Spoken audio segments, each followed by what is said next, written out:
And just making sure, can everybody hear me now? Okay, excellent. Good to hear. So yes, thank you very much for coming. And again, I appreciate this, especially on a day like today. And as I've told several of the people here this morning, if 3 people showed up, if 300 people showed up, I would still give a talk because I just love talking about this subject. It's one of the reasons why I wrote the book. It's been, though, quite some time since I wrote No Silent Night. It was 2012 when it was published. 5 years prior to that was when Leo Barron and I, my co-author, we started research on this subject. So 5 years worth of research, that kind of gives you an idea of what a project this was. I remember sometime during those 5 years, my wife kind of looking at me and saying, "Are you still here with us?" Because it was like an obsession for me for a while. At the same time, I was teaching, so I was using every available summer that I was off to travel or search through archives or write or edit or what have you. But we're really quite proud of the book still today. It's kind of interesting. Even though it's been about 11 years, I still go back on occasion. I flip through the book and I see, occasionally some things that make me wince a little bit about maybe the phrasing or the writing. But the material, I can't deny, is some of the most extensive material on the siege of Bastongne. So. Do you have your book in our library here? Yes, I do. We've got 2 copies in there, yeah. Now let me see if I remember how to work this item. I think I do. Yeah, there we go, okay. I thought I would start with something real quickly. And I know a lot of you probably have heard this story, but it's still just a classic Christmas story to come out of the siege of Bastongne. So I thought I'd read you a little excerpt here. All right. So this was the demand for the U.S. forces in Bastongne to surrender that was pushed forward by the German general von Lüttwitz. And very interesting research we found out about this German general. And that was that years later, he denied that he had sent forward this surrender because it was so embarrassing. And it wasn't until almost on his deathbed that he finally admitted, yes, I was the one who proposed this surrender. And it also, as we know, was a classic failure. So the German general wrote this and sent it through some ambassadors to the USA commander of the encircled town of Bastongne. The fortune of war is changing. This time the USA forces in and near Bastongne have been encircled by strong German armored units. More German armored units have crossed the river Orthe near Orthuville, have taken Marche and reached St. Hubert by passing through the Ombre-Sibirtele. Liebermont is in German hands. There is only one possibility to save the encircled USA troops from total annihilation, and that is the honorable surrender of the encircled town. In order to think it over, a term of 2 hours will be granted, beginning with the presentation of this note. If this proposal should be rejected, 1 German artillery corps and 6 heavy anti-aircraft battalions are ready to annihilate the USA troops in and near Bastongne. The order for firing will be given immediately after this 2 hours term. All the serious civilian losses caused by this artillery fire would not correspond with the well-known American humanity. Signed, the German commander. And of course, we know a very famous response from the American general, Brigadier General Anthony McAuliffe, who responded to the German commander, nuts, the American commander. Classic story, of course, and we cover a lot of the information about that whole situation, what was going on with that proposed surrender. The story, though, is about what happens with Bastongne. And what I'd like to do here is a couple of things today. First off, I'd like to explain why Bastongne was important, why the Germans felt they had to capture this town, why the Americans felt they had to defend it to the bitter end. And then I would like to maybe kind of breeze through a little bit of the history, because as I said, the book is very extensive. So if you read the book, you'll get into a lot of detail. I just kind of like to cover a little bit about the Christmas attack, the Christmas Day attack. And then the thing that really, I think, more people are interested in, I'd like to talk about the research that we did. Interviewing veterans, walking the battlefield, combing through archives and accounts. So that's kind of where I'd like to go with this. And again, if you have questions, I am a former educator, so I love when people just pepper me with questions. And I'll be honest with you too. If it's something I don't know, I'll say, I don't know. And I'll just breeze through this because I think a lot of us are familiar with the history here, what was going on. In December of 1944, Adolf Hitler felt that he had to make one last gamble here to try and save the German Reich. In what other form he could save it in. He obviously felt that the war wasn't going his way. Whether he would admit that or not is one thing. But as part of this situation, he understood, wow, what is that? Sorry. Yeah. But this was kind of his very last gamble. He was going to throw everything he could at the Western Front allies, the British and the Americans. Does anybody know why he decided to target the Americans instead of the Russians on the Eastern Front? Well, didn't they want to cut? They wanted to go all the way to the sea. Wasn't that was the objective? Part of it was to try and reach Antwerp. That was the objective of Wacht am Rhein, which was the German offensive in December of 1944. But the reason that they decided not to take all of this material, and Hitler decided to not take a push against Russia, which by far was a bigger threat at this point, was because he knew that it would have been completely engulfed by the Russian army. The Russian army was hundreds of divisions. So he felt that if he was going to try and settle this thing, he was going to try and eke out some sort of compromise with the Allies, that it was best for him to turn to the West and try and attack the Americans and the British. He felt he had a better chance of doing that than he ever would against the Russians to the east. We know, of course, that in December, you have some of the worst weather in Europe in over half a century. And this comes in rather late. You oftentimes see pictures, people say, oh, the Battle of the Bulge, it was constantly fought in snow and everything. Actually, the real big snow didn't hit until January of 1945. And by that time, the battle was almost over. So throughout December, it was mainly the cold temperatures and this kind of, I've been in Belgium in winter, and if you've ever been in Europe in winter, they get this real kind of wet, sloppy, rainy snow, you know. And that was what was really troubling both the Germans and the Americans during this battle. The largest battle ever fought for the American soldiers in World War II. Somewhere around 47,000 casualties as a result of this battle. And it went on for over a month. Both the German offensive and then, of course, the American attempts to push that offensive back, which occurred in January. The main town, the focal point, was going to be Bastongne. And I'll show you why in just a minute. Bastongne is almost like the epicenter of this German attack and this push. But there's another reason why Bastongne was really important for the Germans to seize and the Americans to hold. We had the 5th Panzer Army, which was tasked with taking Bastongne, then moving on to Antwerp, as John said. The 5th Panzer Army included the 2nd Panzer Division, Panzer Lehr Division, and General Heinz Kokot's 26th Volksgrenadier Division.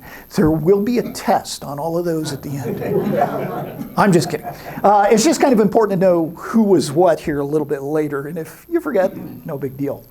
So a map of the Battle of the Bulge, and of course we understand that's why it came with this classic name, the Battle of the Bulge, because it bulged into the Allied lines here through the Ardennes forest and into Belgium and Luxembourg. The Germans were hoping to get much further, but this, of course, was as far as they got before they were shut down by a combination of the Americans and British forces up to the north here, too. But everybody see that in this offensive, where they are trying to head west, there is one little area there, a little island in the middle of their offense, little town of Bastongne. How little? Rather small. It has grown in size since, I've been there, like most European towns. At that time, probably had around 10,000 or so civilian inhabitants. Yeah. And on the outskirts, there is almost a ring of tiny little towns, like many of these European towns. They always have these little small feeder towns around it. And there was, most of the combat took place in those little towns around the perimeter. Bastongne itself was bombed by the German Luftwaffe, but no German forces ever made it into the actual city limits. But as you can see here, it's not only in the very center of this drive, but there's another very important reason that Bastongne was a target for the Germans, and that was the road network. So coming out of the Ardennes, which is basically forest and mountains, it's interesting because it's very similar to where I live in Evergreen. If you've been up into Evergreen, Colorado, always kind of reminds me of the Ardennes. But coming out of that, once you get to about Bastongne, it opens into plains. And those plains, we would think to ourselves, would be pretty good for armored divisions. German armored divisions, tanks, half-tracks, that kind of stuff. But the problem here is we're talking about winter. And all of those farmer fields and all of those dirt roads, what happens to them in winter? Yeah, they turn to muck and slush. Remember what I said about European winters, typically very wet, much more wetter than what we have in Colorado. And so this was just Freezing temperatures, didn't that make it a little easier? later. And that's what happens later and becomes a big focal point of this attack. But at this point early on, in those first couple of weeks of December, it is just mush. So the Germans know that if they're going to move any further, if they're going to get to the Meuse River, if they're going to get to Antwerp, they need to use hard-packed roads, paved roads. Okay, not dirt roads, obviously, not fields, but paved roads. So the thing with Bastongne is it is a town that has a network, almost like spokes on a wagon wheel, of 7 roads that are coming in and out, and hard-packed roads. So to go around Bastongne, yes, but it's going to take much more time. It's going to be much harder because of the lack of good roads. So the Germans say we've got to get that town.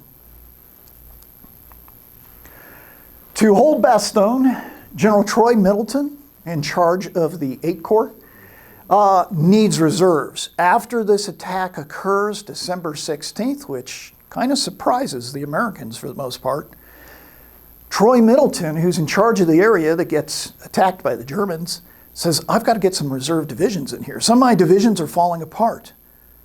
Okay, the 99th, the 105th, these are divisions that actually some of the American soldiers have to surrender in the first couple of days of this offensive, and one of the largest surrenders of American forces ever in history.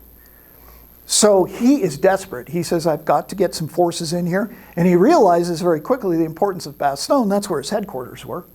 And he says, I need troops. Well, the only 2 reserve divisions, as far as infantry forces, were the 2 parachute divisions, the 101st Airborne and the 82nd Airborne.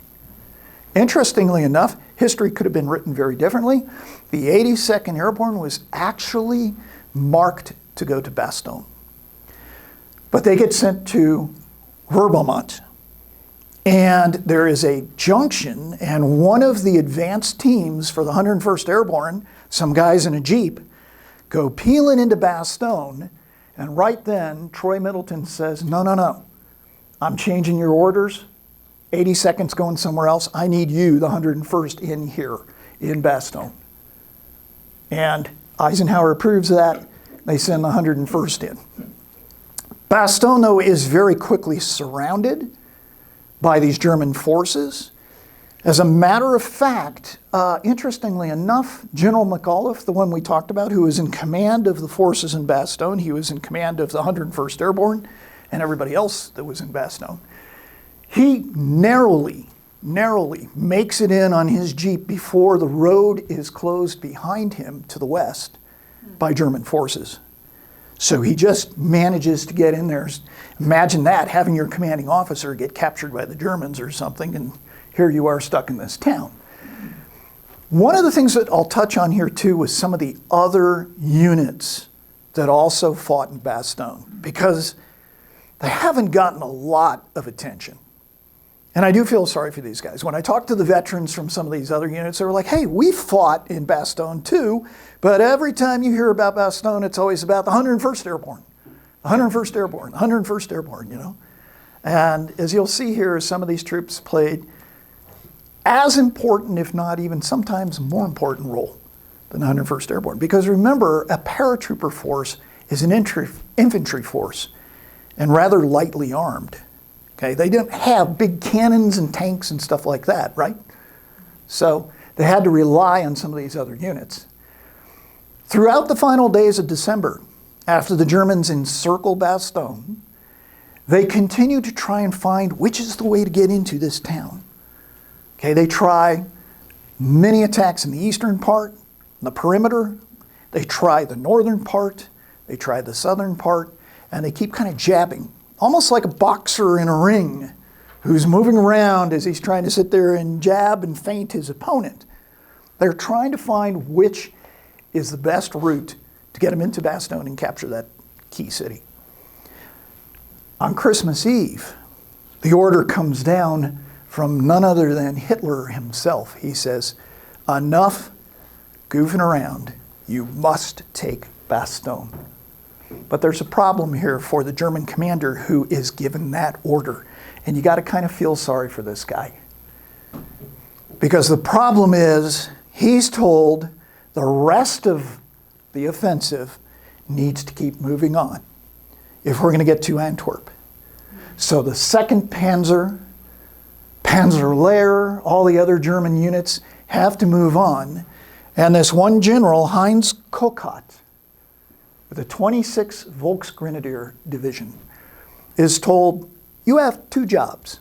First one is you have to keep Bastongne surrounded so those Americans can't break out. And then the second job is you need to somehow get in there as soon as possible and capture the town. So he has two missions to accomplish, and he does not have really the forces to do it with. That's going to be a key problem. So right here you can see, this is a map from our book. The perimeter and where the Americans were is kind of this little triangulated line that you see here, this border. It was key to hold all of these little towns on each one of those 7 hard-packed roads that were coming out. So whether it was Bizery or Marville, or whether it was Saint-Champ or Flamersville or any of these, the key was to hold those towns on the outskirts of the city. And that way it would prevent the Germans from getting in, and you also would have the aspect of you could collapse this perimeter if you needed to, right, in defending it. And you'll see all these little jabs here, little arrows where the Germans were, shows you where they tried to get in, and almost time after time they were completely defeated. Kokott, the German general, realizes we don't have enough forces to both hold this complete perimeter and attack the Americans inside and take the town. And so he starts screaming to the German high command, General Feldmarschall Model. He says, I need more troops. If you want me to do this, send me more forces. Now remember, most of the German forces, though, are moving on. He is given one force and is told on December 23rd that he will have an entire Panzer Grenadier division coming to help him take Bastongne. Now, as we know, while all this is going on, as I mentioned in the reading that I told you guys, the German general decides to send, it's kind of a gamble too. He's going to send a little surrender note into the Americans. And he's going to see, you know, things would be a lot easier here if the Americans would just give up, right? If they would surrender like the 99th regiments of the 99th Division did, forces around St. Vith did, then I could take the town without a fight. But it was a huge mistake of a gamble. And when he got that response of nuts, he was basically embarrassed beyond belief. That stiff German pride was insulted. Question. Didn't the interpreter for Hitler redefine the term nuts? Not that I had heard, but there was, Had you know. something to do with, go do something with yourself. Well, actually, that was, yeah. Colonel Bud Harper is one of the colonels in the 101st Airborne. He actually, when he was told about this response to the surrender, he says, I really want to deliver that thing in person. And he took it out to the Germans, and he handed it to the German officer, who he said was this pompous kind of character. And the German officer was like, what does this mean? And he says, if you don't know what nuts means, it means go to hell. That's what he told him. And then he said, he actually said good luck to the guy. And he said, many, many years later, he's going, why did I tell him good luck?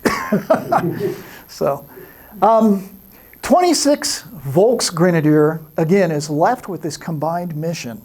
And that's not going to go down very easy until they get reinforcements.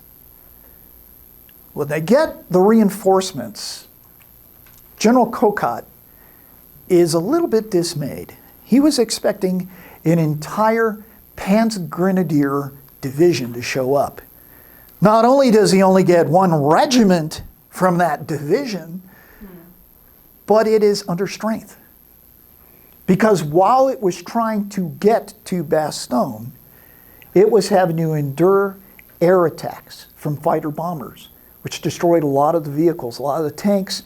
Even to the German soldiers' dismay, their food kitchen, their field kitchen was destroyed.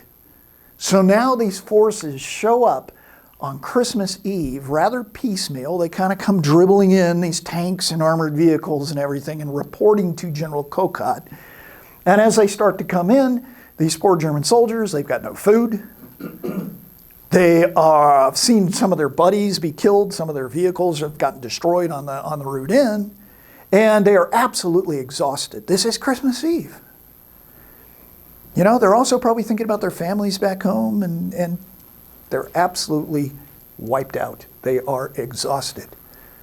So there was low cloud and bad weather, so the Army Air Corps really couldn't get in there. No, not the first couple of weeks, but then it would break from time to time. And they were able to get in, and then the big break came around the day, December 23rd, 24th. The big break came in, and they were able to get some supplies in. Right. Yeah, and paradrop supplies into the defenders in Bastongne, the Americans were. And every time they would send those cargo planes in, they also had the P-47s and P-51s and P-38 fighter bombers that were escorting them. And when those pilots were done with the escort and the transports were turning around heading back for England, they decided to just have fun on any of the German forces they caught out in the open, you know. And they, yeah. But think about this, though. Kokot is sitting there looking at, he was expecting a division. And what he has is even less than a regiment in bits and pieces. And these soldiers are exhausted, they're tired, it's night. The biggest problem is the colonel who is in charge of this unit, who reports to General Kokot. He says, I'm here, what are my orders? And he says, well, here's the plan, we're going to attack Bastongne. And he says, wait a minute, when are we attacking? Tomorrow morning, Christmas Eve.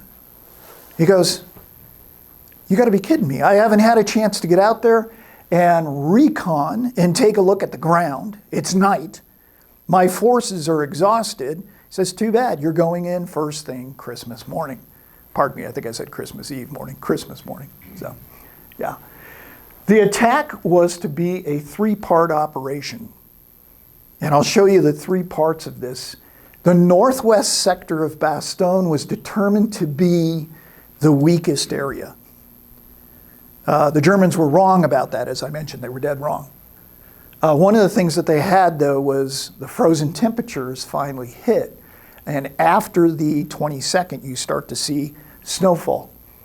You start to see collection of snow. You start to see frozen ground. And now the Germans are thinking, well, there's fields out there, but now they're frozen. So we can actually move our tanks across the fields in this area, and this is the perfect place to attack. And that's why they chose the northwestern part of the perimeter. Now, Kokot and Mauke. Well, you've probably heard this saying in the German army at that time, Befehlen sind Befehlen, which translates to orders are orders. And that's the way the German army operated, right?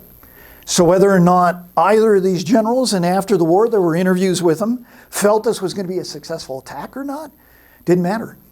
They had to do it. So now, the three parts. The first part was that one of these groups, the 77th Volksgrenadier, was going to attack through the northern, very northern part, a town called Champs. Secondly, 3 battalions, 2 infantry and 1 armor of the 115th were to attack east and take Champs-Imraux. That would lead straight into Bastongne, so that was considered to be the main part of this 3-part attack. And the third would be the remainder of the 115th would attack into the little town of Imraux. The attack on Champs, right here, coming down from the north, as you can see, and here is the town of Champs right here. This attack was kind of like a feint. It wasn't supposed to really be the attack that would get them into Bastongne. It was supposed to draw off American forces. The American forces in this area that were holding this part of the perimeter were the 502nd Parachute Infantry Regiment of the 101st Airborne. And these guys were fighters.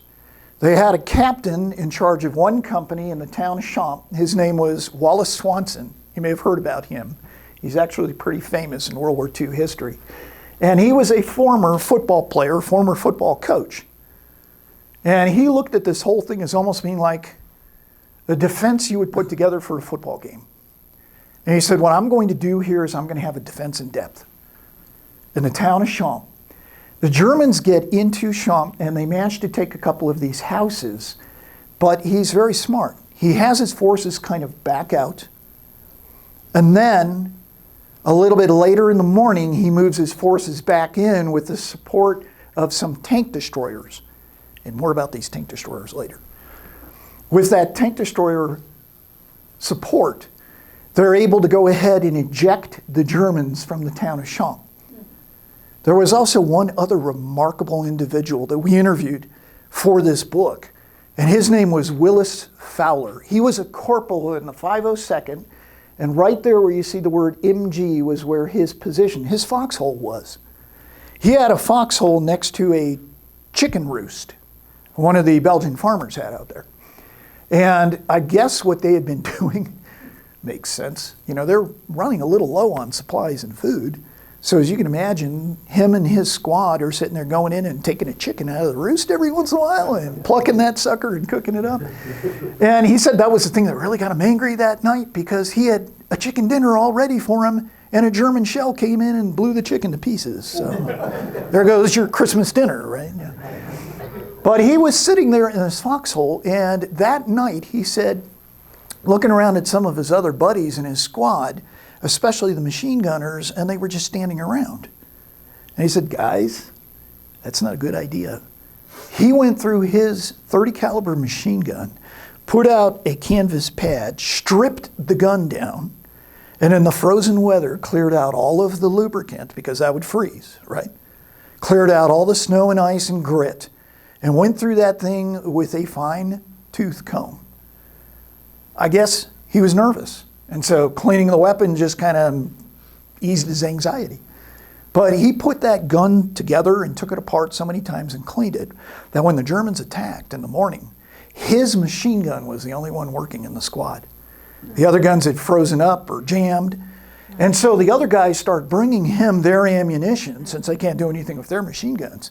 He's sitting in this foxhole, holding off this German infantry attack coming down this direction with one 30 caliber machine gun that he said they were shooting so many bullets through, they were having to throw handfuls of snow onto the barrel in order to cool it off because the barrel was overheating.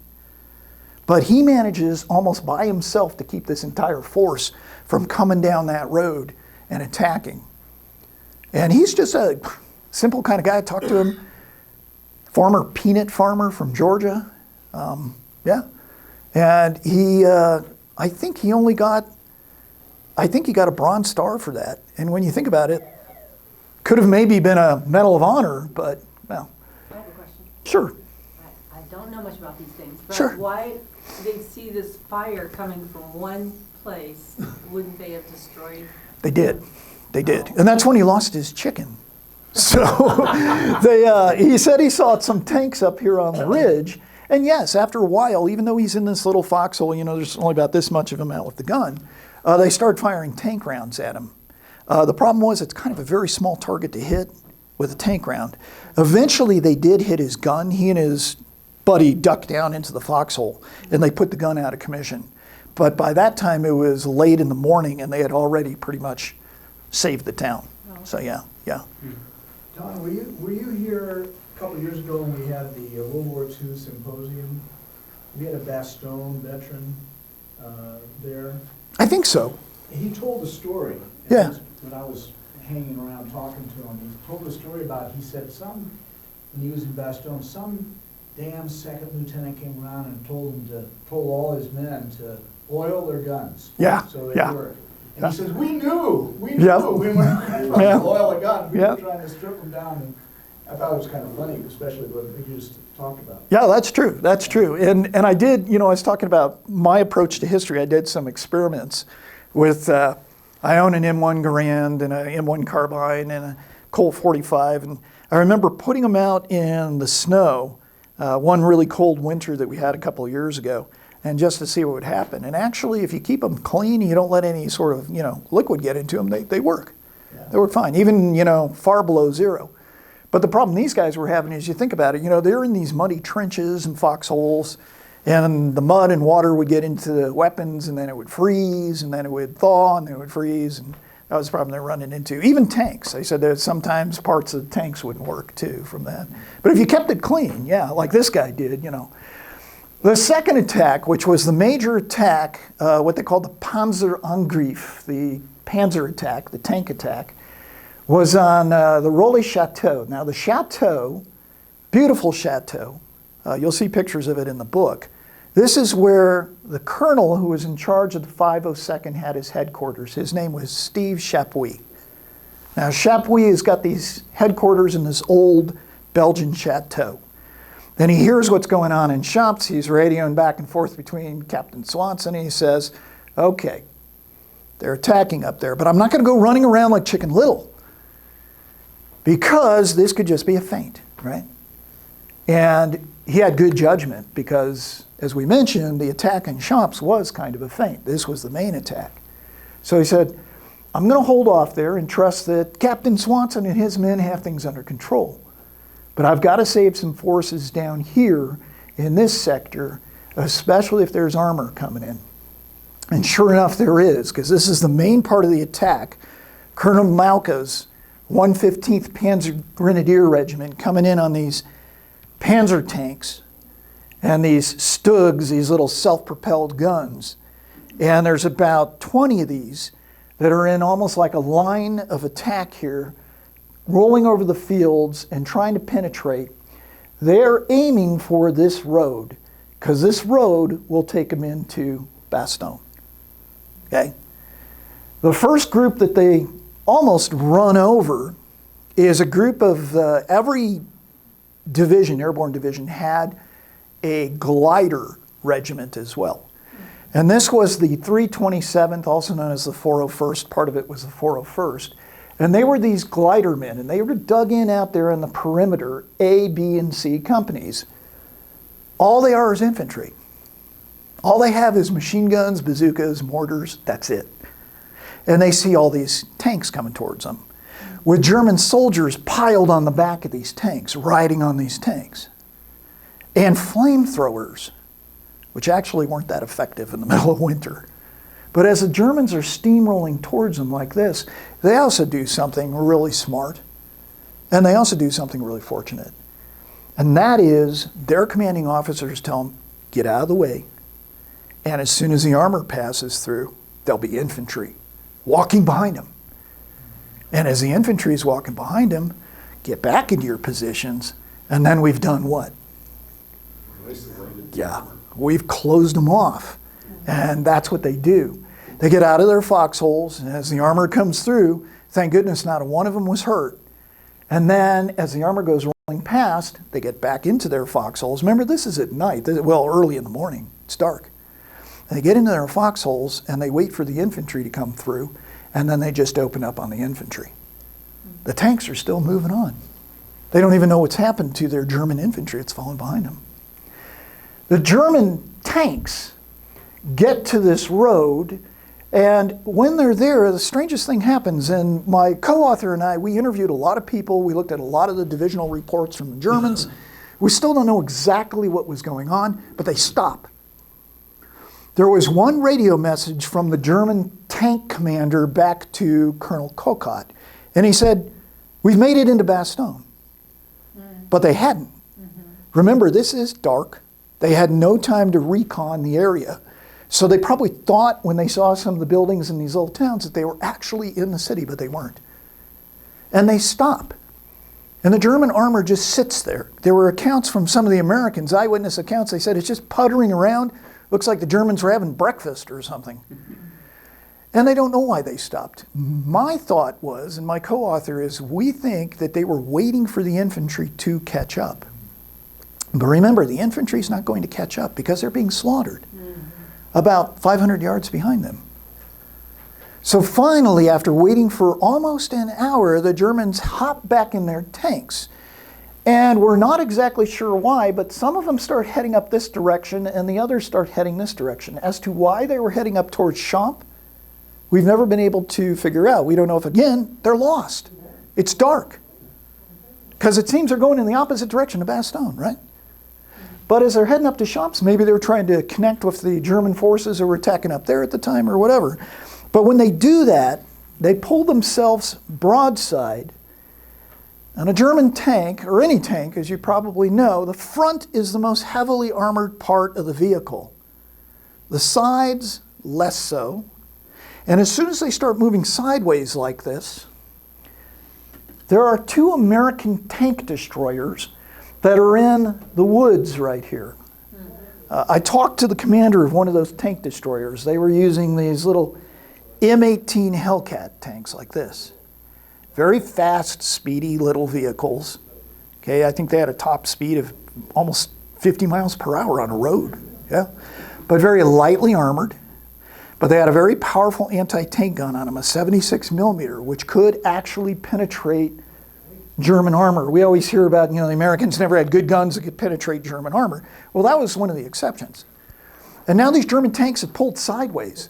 So as they start going up this road, one of the tank commanders I talked to, Tony D'Angelo, said, "I couldn't have asked for a better shot than if I was at a shooting gallery at Navy Pier in Chicago with a .22 hitting little ducks, And they open up, and within a matter of minutes, they destroy almost every single one of these German tanks with flank shots.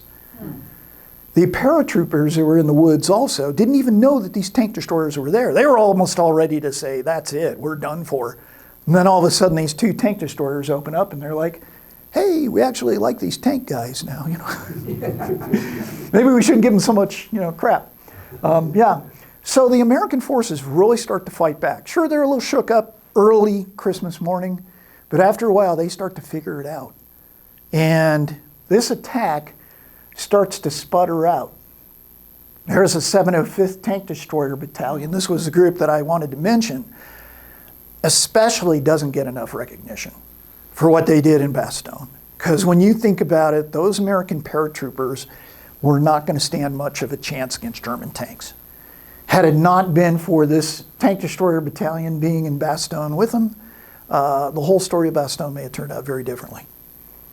So these guys, to their credit, did incredible work against the German armor.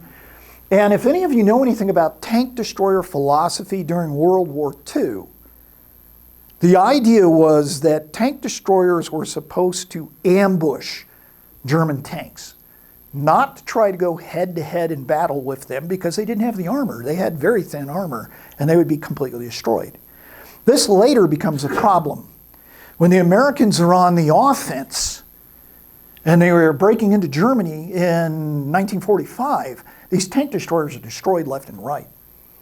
But on defense, this is again the perfect situation for these little tank destroyers. Tony D'Angelo told me that he even would back his little Hellcat destroyer up into the woods. And I said, you know, you always hear these stories about the soldiers in those days would paint the tanks and the vehicles white, right? So they'd blend into the snow. He says, we never did that with the tank destroyers. I said, really, why? He says, because we had them in the forest. He said, if they were painted white, they would stick out like a sore thumb. He says, we just kept them green because they're in the shadow of the forest and everything like that. He says, they were harder to see. He says, we never took them out in the open. No, we would get destroyed. So this is Tony D'Angelo, by the way. Gentleman right here who described himself to me as short, scrawny, and Italian. He put it. That's his description, not mine. What was really interesting is part of my research, I went out to Utah, and there's a gentleman out there, Josh Coates, who owns one of these M18 Hellcat tank destroyers today. And not only did he let me drive it, he let me fire it. Yeah. Tank? Yeah. So there was, what we had is he actually had a couple of rounds, real rounds. He had some sort of special license from the government where he could fire this thing. We took it out to this quarry. And I got to fire a round through it at a big old huge boiler was our target. And it put a hole into it. That was pretty cool, as you can imagine. So, small lesson in tank warfare. That came from Don Miller. He was the first sergeant for the 705th. And when he pulled up to D'Angelo's tank destroyer, he said, see these Germans? That's when the tanks were going sideways. He said, we're going to teach them a small lesson in tank warfare. And that's when they opened up. But anyway, in my book, this shows you the extensive kind of research that Leo and I did through the photographs that we looked at. And it's actually well documented with photographs, this battle.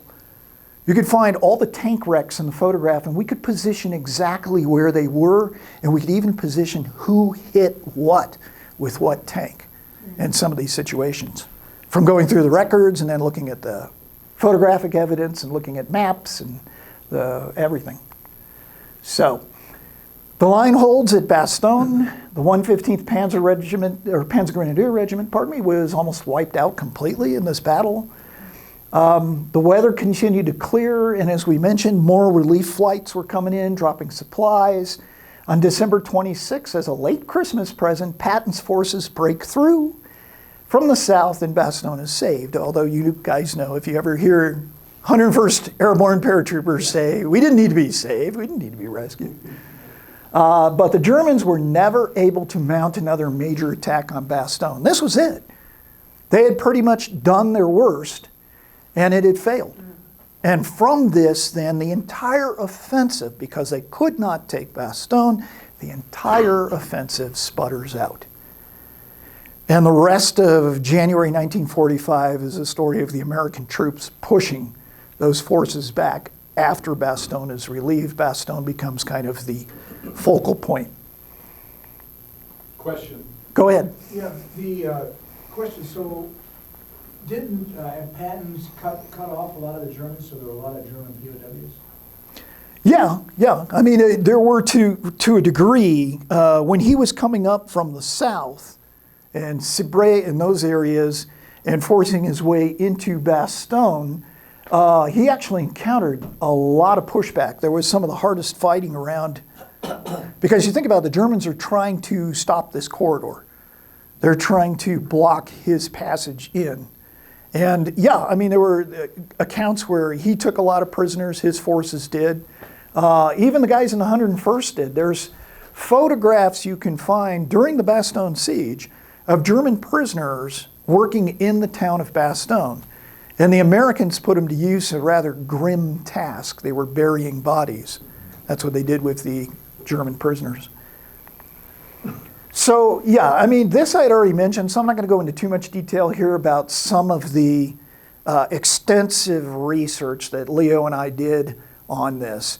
Now, people sometimes ask me how I kind of met up with Leo and how we decided to co-work on this book. Well, I was working on research from one angle, and he was working on research on this same battle from another angle. We didn't know each other. But I happened to do as I was doing research online and stuff, I kept running into his name. And so I said to myself, okay, he's working on a title, I'm working on a title on the same thing.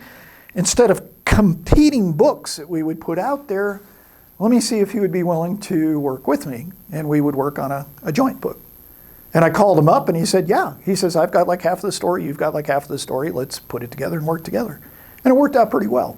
It really did. Even though he lives in Arizona, so it was a little tough to communicate. I went down there twice to work with him in person, but most of what we had to do was through internet and phone calls, back and forth, that kind of thing. Yeah. What sparked my interest in this? That's often a question I get too. Why did I decide to write a book about this? Well, some of you know that the 90s, 2000s, there was a huge interest in World War II with movies like Saving Private Ryan, Band of Brothers, and some of you have seen Band of Brothers. There are at least, I think, 2 episodes in the Band of Brothers series that take place in Bastongne. They don't cover this incident because the 506 Easy Company was in a separate perimeter and was not attacked on Christmas. But yeah, and there are excellent. If you ask me, there's only 2 movies I have ever seen that from the veterans I've talked to and from the information I've researched really capture what happened at Bastongne. The one is the episodes from Band of Brothers, and the other is actually an older movie in the 1950s, I believe, called Battleground. If you've ever seen that with Van Johnson. That actually captured what was going on very well. They did a very good job with that, even for a movie that I think was made in 1949. So, shortly after the war. But where I really got the idea for this is the more and more I was looking through material, you would see books written about the Battle of the Bulge. They would talk about the siege of Bastongne. But there was nothing really about what happened here in Christmas. They said Christmas, there was a German attack and it was defeated. And I was like, there's got to be more to the story than just that. And boy, was there. Okay, one of the things, especially any of us who have served in the military, we know Christmas, right? You never forget those Christmases when you were in the military. Mainly because they're depressing, right? You're away from your family and your home. But I thought that was kind of an advantage we had because talking to many of these veterans, many of them in their 90s at that time, and sadly many who have passed away, the one thing they would remember was what was going on in Christmas. And they did. The vast majority of them, their memories from Christmas 1944 were like crystal clear. They may not have remembered what they had for breakfast that morning, but they could remember what was going on Christmas 1944. It was amazing. And we know that because we matched them up account to account. So we'd ask this guy and this guy. And then we looked at the actual after-action reports from the 101st Airborne and the 705th and everything, and they matched exactly what these guys were saying. So their memories were just incredible. So that's one advantage you have when you do a book about a particular holiday, right, is people are going to remember things. The more we researched and interviewed these guys, we found there was so much more to the story. As you read the book, there are just some incredible stories, these little pieces of stories that took place during this time. John, how many of did you get to interview any of the German Yes, we did. participants? Yes, we did. And I'm glad you brought that up, Gary, because I'll talk about that here in just a second. The one that really got me going was I kept seeing this photograph. It's a very famous photograph in books. And it is a German Panzer IV, and as you can tell, it has been pretty well worked over. This wreck, though, you'll see photographs of this everywhere, and I saw so many varying captions under this. I saw it described as a Tiger tank that was destroyed outside of Noville. I saw it as all kinds of stuff. None of them seemed to be correct. So I dug into more and more of this, and I started to find additional photographs, and we were able to exactly pinpoint where this wreck was. And we also pretty much think we concluded what destroyed this tank. This was one of the panzers of Colonel Malka that attacked on Christmas Day. Now, it was stopped by a bazooka. But I think you would realize a bazooka would not do that kind of damage to a German tank. It might stop it, and that's what it did. We have the account of the guy who stopped it with the bazooka. And then we have pictures that showed it in one piece when the Americans captured it. But we believe what happened was this tank is sitting out there as a wreck after the Christmas Day battle. And those P-47 pilots come in and they see a tank down there and they dumped all their ordnance, their bombs, rockets, machine guns, everything on it, and really did that to it later. But very dramatic, as you can see, it just tore the entire hull and turret off. But we were able to pinpoint where this occurred. You can see it smoking in the background there. This is from a different angle. Here's one of the other destroyed tanks from the, it's one of these old Stugs from the German attack on Christmas. We had aerial photos taken at the time. You can find the wreck up there. We matched it with Google Earth today to show the actual routes that some of these tanks took. We were taking a look at the tracks. That was the other thing that helps out. With the snow on the ground, right, you can see the tracks where some of these tanks actually moved. So you get an idea how they moved during this battle. So the veterans, and this comes back to what you were asking about, Gary.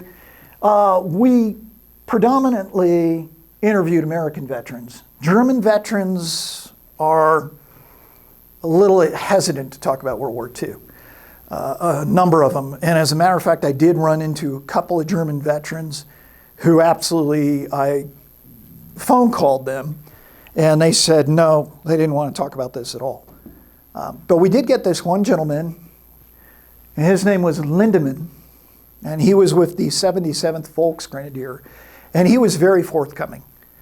His daughter spoke some English, so I was able to call and use her as kind of the translator. I know just a tiny bit of German, and was able to communicate, and we were able to get a written record of everything that happened and everything like that. But he was very forthcoming.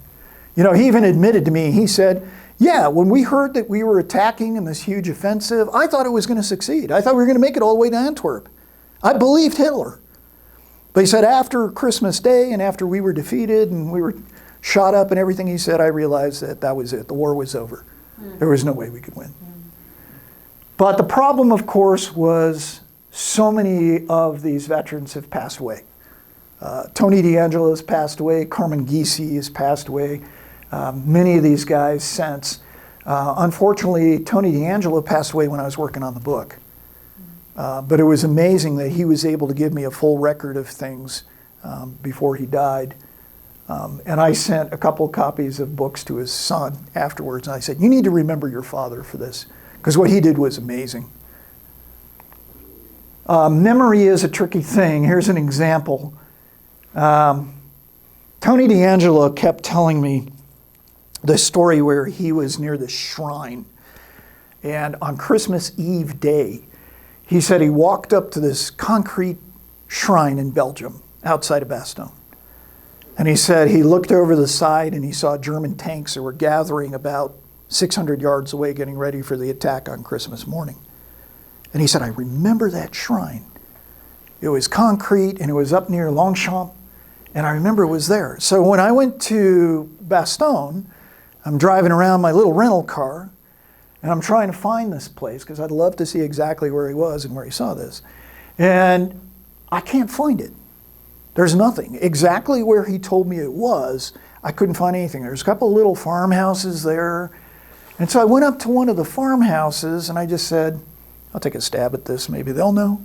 I knocked on the door and this Belgian guy comes out and he goes, oui, monsieur? And I said, do you have like a shrine in the back of your house maybe or somewhere like that? He goes, yeah. He said, come with me.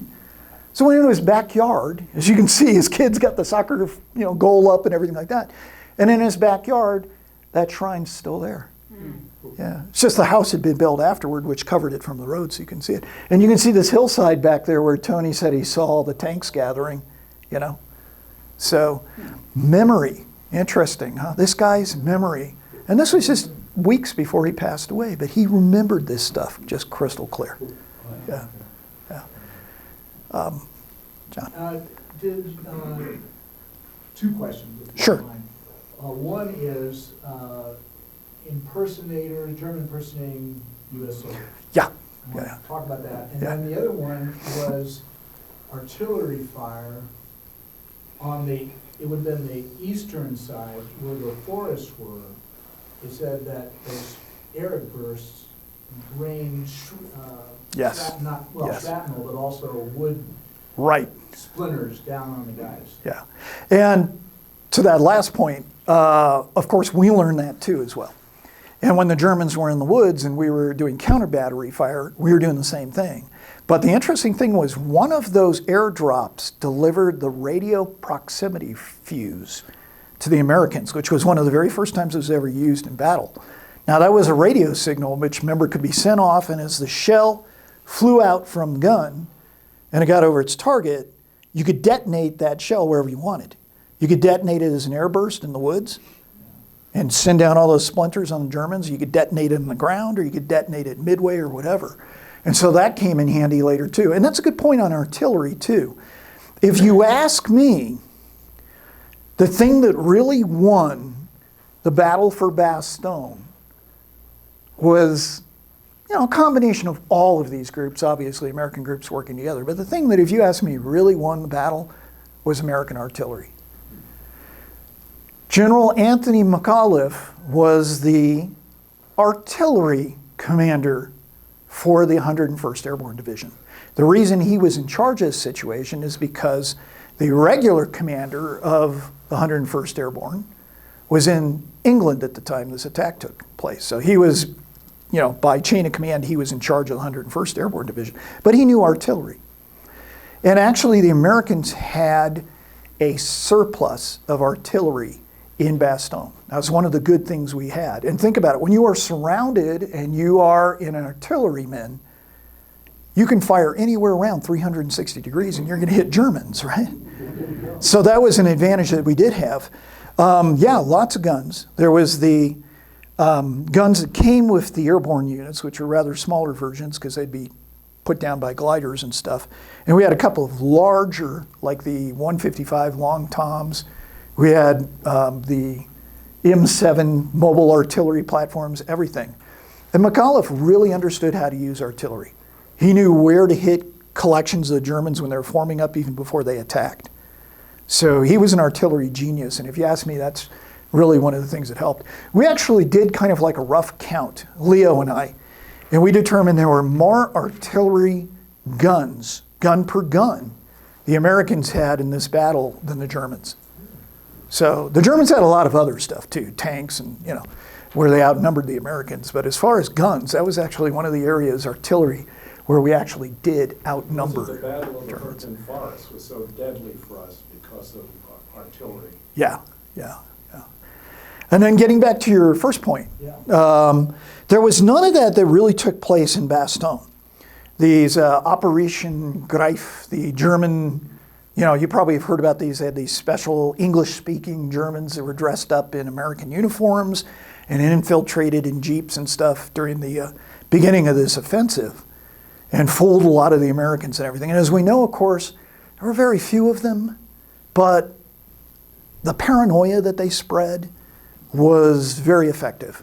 This is where you get the famous stories where you had American roadblocks and soldiers are stopping commanding generals in their jeep, and they can't trust if they're a German dressed up as an American or not, so they're asking them things like, who's Betty Grable's husband? What year did the Yankees win the last World Series? Things like that, to see if they're really truly Americans or not. Some great stories about that. Just real quickly go through some of my personal philosophy about how to fill in the blanks when you're doing historical research, if you're missing certain things. And I rely on some of these.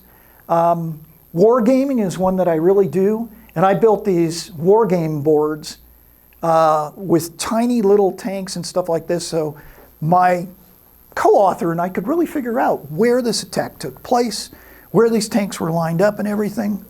And it really helped us a lot. You could also, if we built the terrain correctly, which we did using the maps and the contours, we could start to also see what units might not be visible to the Americans, what units might be out in an open plain to the Germans, what vehicles might be moving through a forest and unseen and this kind of stuff. So it gave us a whole sense of clarity there, looking down at these little war game boards, these little models that we built. I do strongly believe in visiting a battlefield if you're going to write about it, right?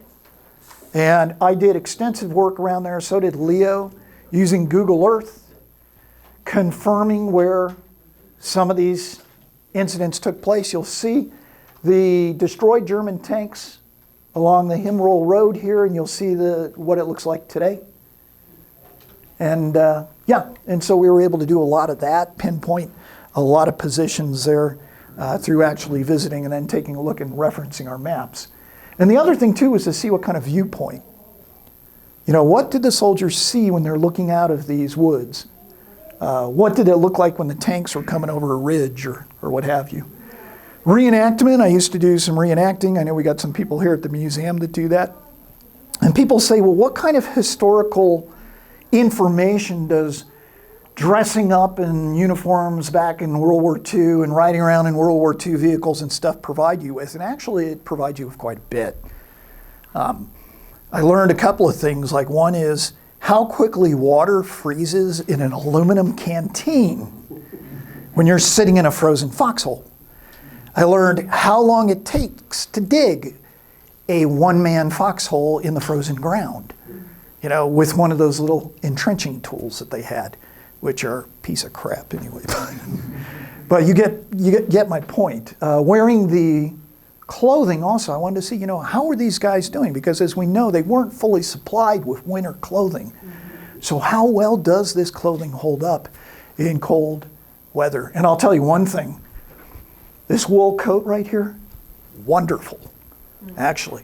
But a very interesting story a veteran told me once about that coat. He said he had a coat like that during the Battle of the Bulge, and he said he had to go dig a foxhole. So he went and hung his overcoat, his wool overcoat, up on a tree branch. It starts to snow. Well, he's sitting there digging and digging and digging, and he's getting kind of overheated. And so he says, okay, as soon as I cool down, I'm going to put that coat back on. No, he goes over to get the coat, and it is frozen stiff as a board.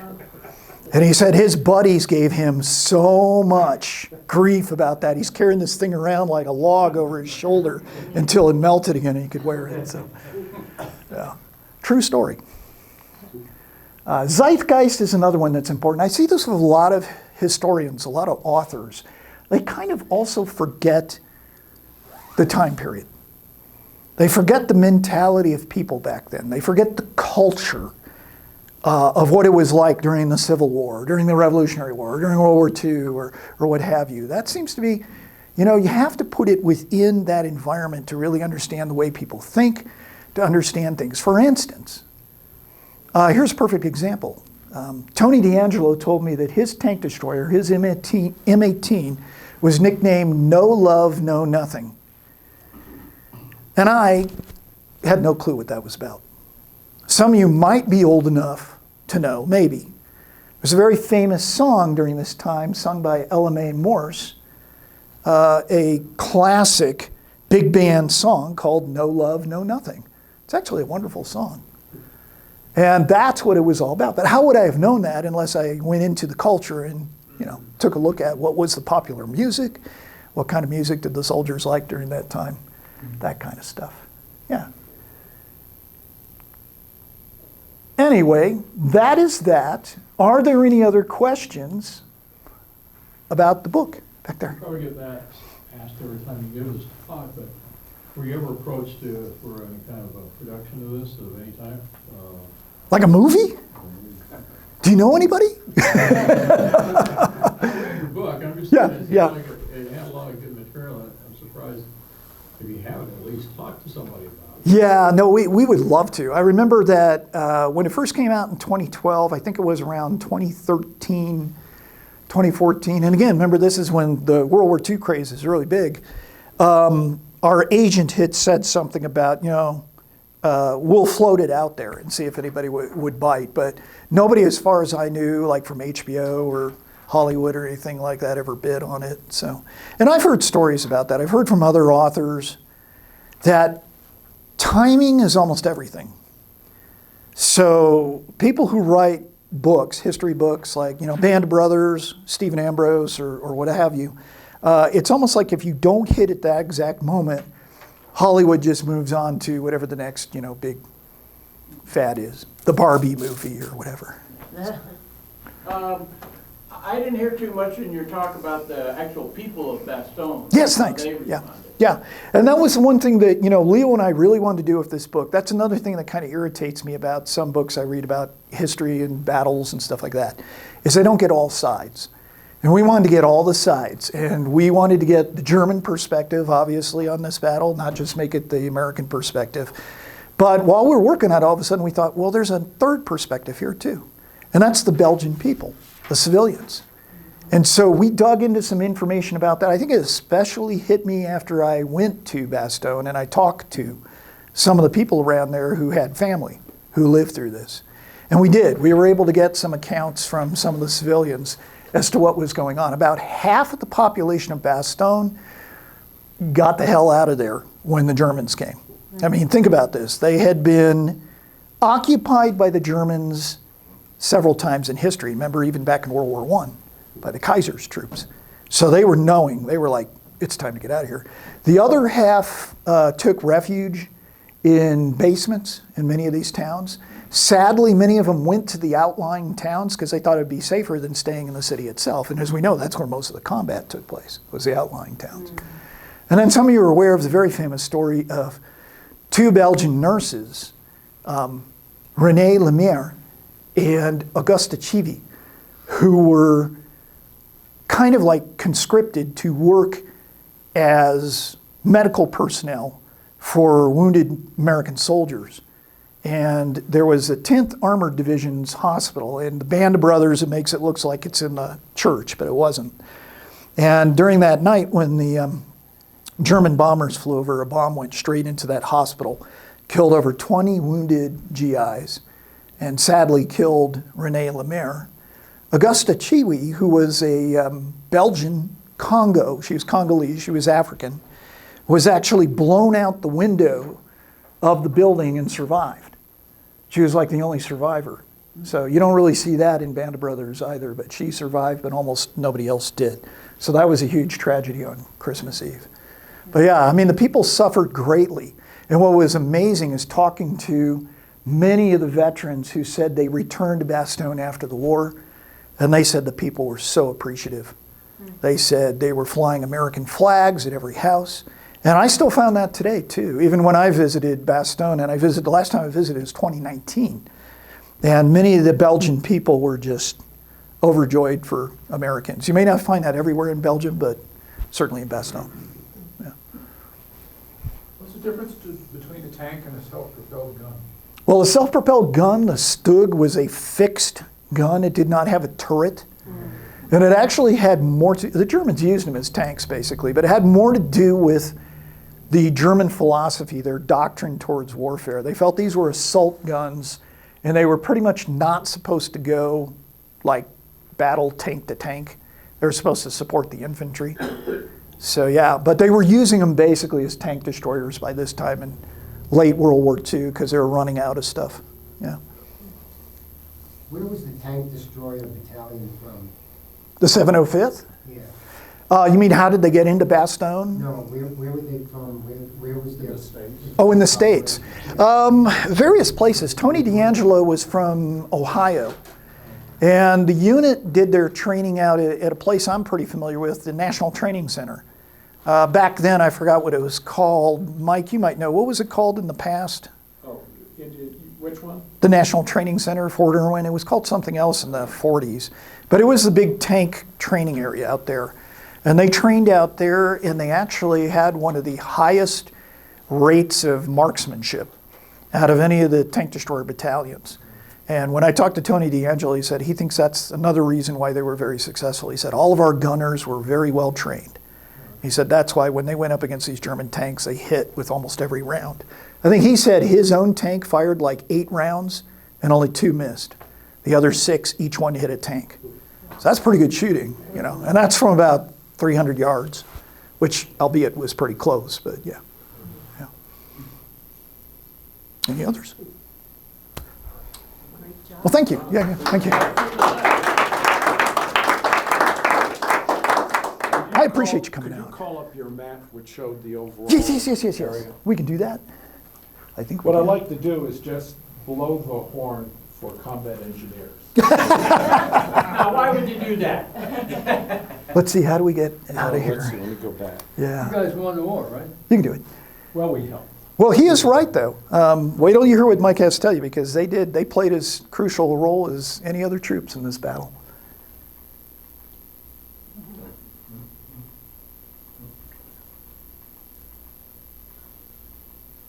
Okay. This map is very critical. And the shape, particularly on the northern focus of this thing, was greatly influenced by two combat engineer battalions. The 291st and the 51st. The 291st was along in this area, from Malmedy, Stavelot, down to Trois Points. The 51st was in Holmes, Houghton, and this kind of area. Before the war started, combat engineers can do all sorts of stuff. But once we'd kind of stopped, you know, and we're regrouping, the engineers were put out into the field and told to cut down every tree you could find and convert it to boards and stuff so we could build housing, you know, for our troops. So that's essentially what the 291st was doing up in this area. That meant they were kind of scattered around. That means when you're wandering around through the woods and everything, you learn every cotton picking trail. You learn where all the major bridges are. And in particular, many of the, it doesn't necessarily show it, but the Ambelev, the Or, and there was a series of other rivers kind of going up through this way, by Malmedy, Stavelot in particular. Well, the only heavy crossings that would support tanks were in these little towns. There are lots of little wooden bridges for farmers and everything. So again, the critical thing was seizing those stone bridges in these towns. Well, one thing which didn't help the Germans is when they first started off with their 6 armored here, the bridging material, combat bridging material, was in the back. So the main thought was you're going to quickly seize all these bridges. Well, when the initial battle started, a lot of the initial troops, you know, US troops here, were just devastated, were kind of flowing back. Well, the generals there said, you engineers, you stay put, you actually reinforce every bridge, every crossing in the this northern sector. And so the new 291st in particular was in this area. So every major bridge, they actually set up roadblocks, they mined the bridges, they put demolitions in place. We didn't blow them initially because, again, you had troops coming, you know, one direction. Later on, during the battle for St. Vith, we had other army units kind of flowing in this direction. So what happened was that essentially they stayed put, and we put in place roadblocks in every place, and engineer units only had light weapons. You know, you had some machine guns, you had bazookas and stuff, but we had lots of anti-tank mines, and we had lots of demolitions. So whenever you set a roadblock up, let's say we were here, what they would do, is you take a series of anti-tank mines, and they all had little handles on them. So you take a rope and tie a bunch of them together.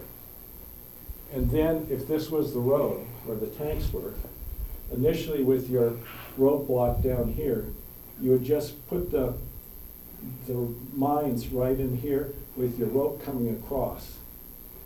And then what would happen is if you saw tanks or armored vehicles approaching, at the very last minute, you could pull the rope and you'd actually stretch the mines across the road.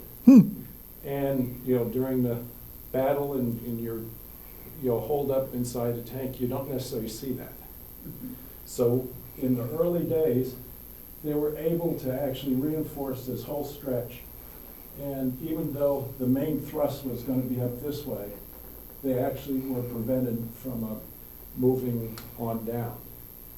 And in fact, they were able to hold this line long enough for the 82nd to kind of come in and reinforce that area.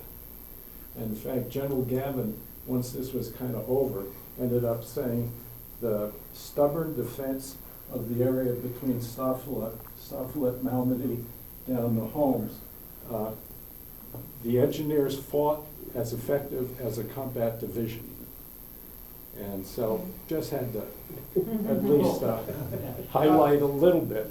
Yeah, Don, on your map there, that red line that goes down through, is that the original barrier and the bulge is to the west? Yeah, that was the original, Hindenburg line, as they called it, that the Germans came out of, and where basically the American forces were up against. But to tag on to what Mike was saying, yeah, that's true about, if you remember, it was Colonel Piper, the SS commander, who had one too many bridges blown up in front of him and his tank units as he was trying to move west, who at one point was witnessed slamming his hand on his fist on his knee and screaming, "Verdammt Pionieren," which means damned engineers. Yeah. In Yeah. fact, this kind of represents the farthest Piper's group was able to get. Yeah. They were able to cross at Stavelot, but every other major bridge as they approached, it was blown up in their faces. And then they eventually had to move kind of north, but then by that time, the weather had improved, Right. running out of fuel, Gas. and munitions. Yeah, yeah. What question I have is, what reason were they trying to make it to Antwerp? I have no idea. Well, the idea was to basically, again, cause enough of a setback for the Allies that then Hitler felt he could negotiate some sort of peace agreement on the Western Front. Instead of unconditional surrender, he would say maybe we get to hold on to this or that, and then he could turn his attention to the far greater threat, which was the Soviet Union to the east. Another thing too is that Hitler had been kind of paying attention to the situations that were going on between the British Army and the American Army, and he felt that he over-exaggerated it, but he felt that there was a division there, and if he could literally divide the two armies too, which is what this penetration did, basically, the British were to the north and the Americans were to the south, that he could cause a political division between the Allies, and then they would bargain for peace with him. Of course, none of that, it was all misguided because that wasn't really truly going on. You had people like Patton and Montgomery who hated each other, but for the most part, it was a team effort. It was unified. Well, and I don't know if you mentioned when Eisenhower split command to give Montgomery control Right. of the north sector here, which put Second Army under Montgomery. The Americans were not happy. They were not happy at all, and that was very clear to the Germans as well. Interesting. Wasn't Jim. Antwerp also the major port? Yeah. Porting material and Yes. Yeah. supplies Yeah. and personnel into the northern. Absolutely. battles. Absolutely. Yeah. In fact, they just finally secured it, I think, in October. Yeah, right before this. Just before this happened. Yeah. And without that, Cherbourg was the only other major port, which was way Yeah. long Far distance west. away. Yeah, farther west for sure. In fact, just one other thing. My father-in-law, at the beginning of the Battle of Bulge, was the command of a recon unit with the 11th Armored Division. They were in England at the time, and when the battle was started, they were rushed over to France, into Cherbourg, loaded into their vehicles in open trucks, and raced across France and Belgium, and eventually came into Bastongne. And then his unit was the one which then eventually, about the 20th of January, Second Army coming down from the north, and Third Army, which they were now part of, came in from the south, and he headed the recon unit, which closed off Houffalize. Yeah.